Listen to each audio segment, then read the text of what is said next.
Welcome to Biology My Passion. I am Soumya Harikrishna. We have been learning the chapter Light Reflection and Refraction. We learned the reflection part in the previous videos, and also we discussed certain questions related to this reflection and a few questions from refraction already. Now we will learn the refraction through spherical lenses. You know that mirrors reflect whereas lenses can refract light. So there are two types of lens, concave lens and a convex lens. So if a lens has both the sides bulged, middle part is bulged or broad and narrow at the tip, then such kind of lens is called a convex lens. Whereas concave lens means middle part will be narrow or middle part curved inside. So this is called a concave lens. So it has got two refracting surfaces. So now we will see the main points related to this.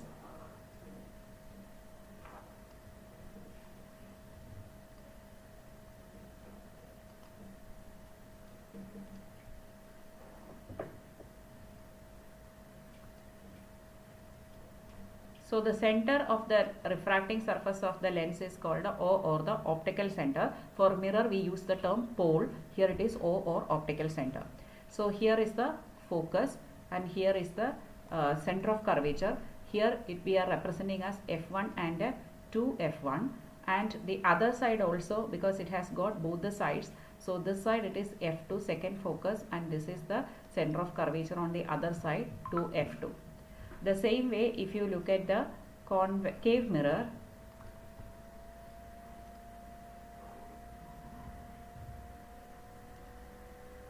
concave mirror also has the optical center F1 to F1. This 2F1 is corresponding to center of curvature. The same way F2 and 2F2. This is also center of curvature. So it has got two centers of curvatures and two foci. Focus plural is foci. And now if you know that if a ray of light is coming parallel to the principal axis, after refraction it will pass through the focus. The next refracted ray is coming here, that will also pass through the focus. So these are all converging the light falling on it after refraction into a point that is called the converging lens. So convex lens is converging lens, whereas for a concave lens they appear to refract from a point on the principal axis, that is here. This is the focus. So we can say that this is the divergent lens. So concave lens is divergent because it diverges all the lines falling on it. After refraction it gets diverged from a point, and that is called a divergent lens. Now we will discuss the image formation by the convex lens. The rules remain the same, that is when the ray is coming parallel to the principal axis, after refraction it will pass through the focus. If the ray is coming through the focus, after refraction it will pass parallel to the principal axis. And also if it is passing through the optical center, there won't be any deviation in the path. So here we are talking about convex lens first. You imagine convex lens is somewhat similar to concave mirror we learned. In concave mirror, which all positions we learn? First starting with infinity, beyond C, at C, between C and F, at F, and between F and P. Here also the same positions we are considering. First infinity, beyond 2F1. 2F1 stands for C. So beyond 2F1, at 2F1, between 2F1 and F1, then at F1, and between F and O. The same image formation we get, only difference is that here the images are forming the other side because it is a refraction. So let's see the first case. If the object is at infinity, so we know that these are parallel rays of light coming from infinity. So this is the lens through which they are getting refracted. Since they are coming parallel, after refraction they all converge into a point on the principal axis on the other side of the lens, that is at the focus. So if the object is at infinity, image will be at focus. And what is the nature of the image? It is point sized and it is real and inverted. Second position of the object is beyond 2f1 or C. If it is beyond C, where should we get the image between C and F, or between F2 and 2f2? Remember, here everything on the other side. So here object is beyond 2f1. So first ray is coming parallel. So after that it will go through the focus. That's the rule. If it is coming parallel, it has to go through the focus. Second ray is passing through the optical center. Optical center means there is no deviation. It is like a normal falling on it. So there is no deviation through the optical center. So it retraces its path. So as a result, we are getting the image between F2 and 2F2, real, inverted, diminished. Because why are we saying this as real image? Because after the refraction, the rays are actually meeting at this point, right? So in the previous case also, here they are all actually meeting at a point. That's why we consider the image as a real image. The third object position is at a 2f1, means at a C. You know that if object is at C, image also we have to get at C only. So here it is 2f2 and same size. We know that the first ray is taken parallel to the principal axis. So after refraction, it will go through the focus. Second one is going through the optical center. So there is no deviation in the path. So these two rays are meeting at this point, forming an image here at 2f2 of the same size. Since they are meeting, this image is also real and inverted. The position is object between f1 and 2f1, that is between C and F.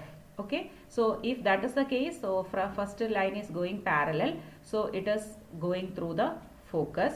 Second line is going through the focus, then it is reaching or going parallel to the principal axis. They both are meeting at this point. Or you can take these two lines also. There is no need of taking this. You can take the first line running parallel, then going through the focus, second through the optical center, so no deviation. They are meeting at this point, that is at beyond 2f2, and the object is image is beyond 2f2, and it is the enlarged image, real and inverted. Now next position is object is at F. So if object is at F, where will you get the image? Image at infinity. Here you can see object is at F.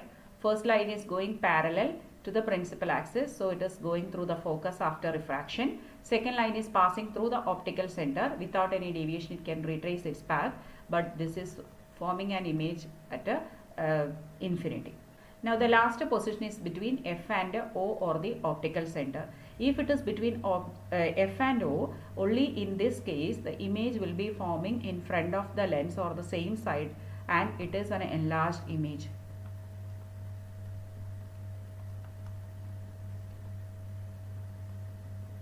But actually the ray is going to the through the focus. Second one is going through the optical center, but here these two will not meet. But if you produce the lines back, you can see that they might meet, appear to meet here. So they are not actually meeting, they appear to meet. So this is a virtual and a erect image. So this is the only position where convex lens is giving a virtual and erect image, similar to concave mirror, where it also gave the real and virtual and erect image between F and P. If you consider concave lens, which is similar to convex mirror, two positions only we are considering. One is at infinity, second one between infinity and optical center, any point. So here if the object is at infinity, two rays are coming parallel to the principal axis. So they are actually diverging, right? It's a divergent lens. So they appear to diverge from a point because we can see only they are refracting out. But if you produce them back, you can see that they appear to meet at a point at F1. So image will be formed at focus. So always remember, infinity and focus are connected. So if object is at infinity, image will be at focus, or if object is at focus, image will be at infinity. But here, since it is not the actual meeting of the rays, the image can be said as virtual and erect. It is diminished or point sized. The second case, between infinity and optical center, anywhere on the principal axis if you keep, you can see that first line going parallel to the principal axis, so they appear to refract from a point on the focus. Second one is passing through the optical center, so these two lines are meeting, appear to meet here, that is the between F1 and O. So image between focus and optical center, it is actually virtual, erect, but it is a diminished image.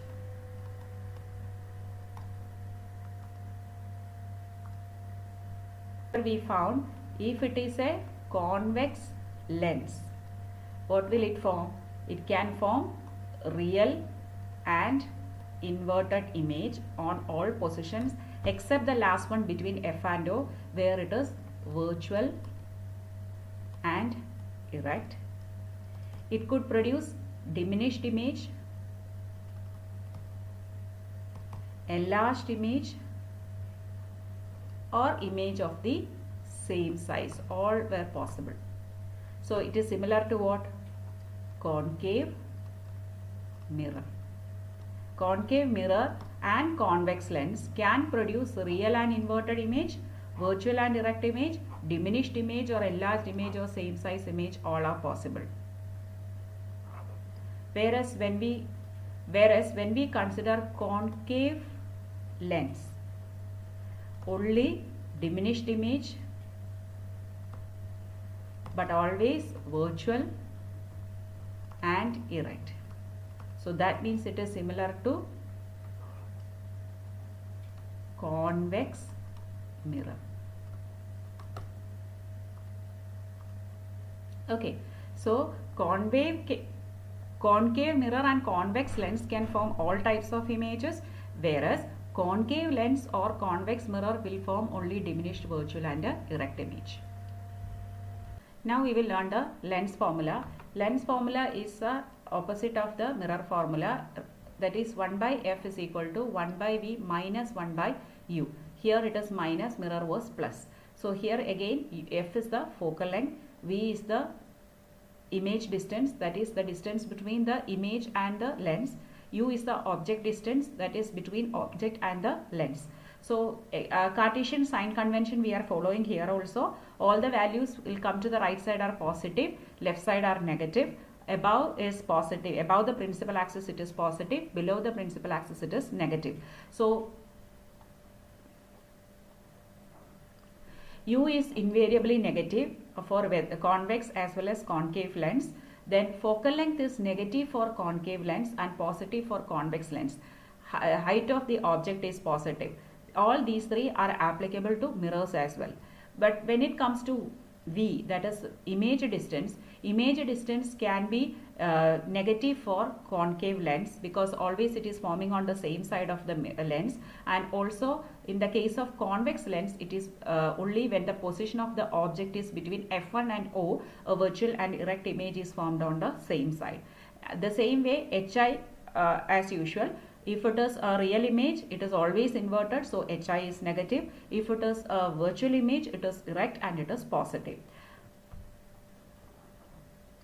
Then magnification is v upon u, or we can use the formula hi by ho. In the case of mirror it was minus v by u, here it is v by u. So the problems related to this I will be posting as a separate video. Now we will move on to power of the lens. The power of the lens is the ability of a lens to converge or diverge. Imagine there is a lens like this. So the ray falling on it after refraction will converge into a point on the principal axis. So here this distance is the focal length. So the degree of convergence is the power. So if it can converge more, then the focal length will be less.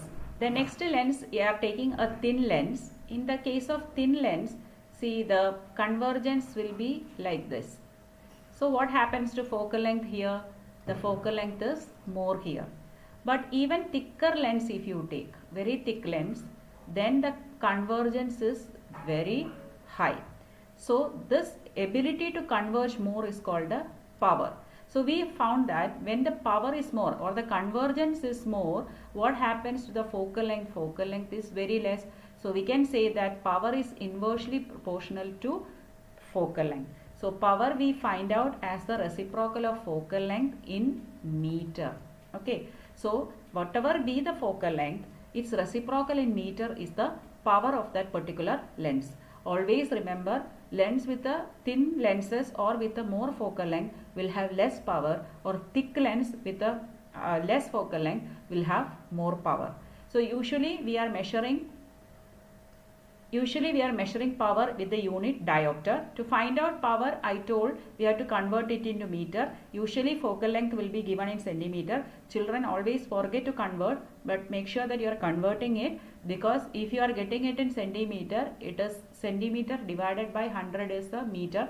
So it's already reciprocal. So multiply by reciprocal, you will get 100 by F. So instead of using the formula 1 by F, in centimeter if it is given, you can use the formula 100 by F. So convex lens has a power positive. Why? Because power is always related to focal length. We know that focal length of a convex lens is positive, so power is also positive. Whereas for concave lens, the focal length is negative, so power is also negative. If there is a lens with a 50 centimeter focal length, how will you find out the power? Power is the reciprocal of the focal length in meter. So 1 by 50 by 100, that's 100 by 50, the 2 diopter is the power.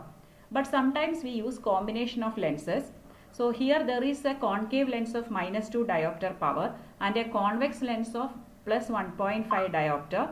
Then total you will find out minus 0.5. So it's reciprocal only. You have to find out in this combination of lenses.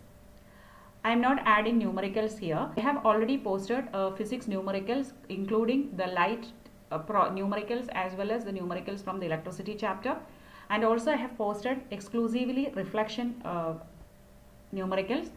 Soon I will be posting 2 more sets of numericals, one from the chapter electricity and the second using the refractive index and the lens formula problems. If you like my videos, please share with your friends, and thank you for watching. Please don't forget to subscribe to my channel, Biology My Passion.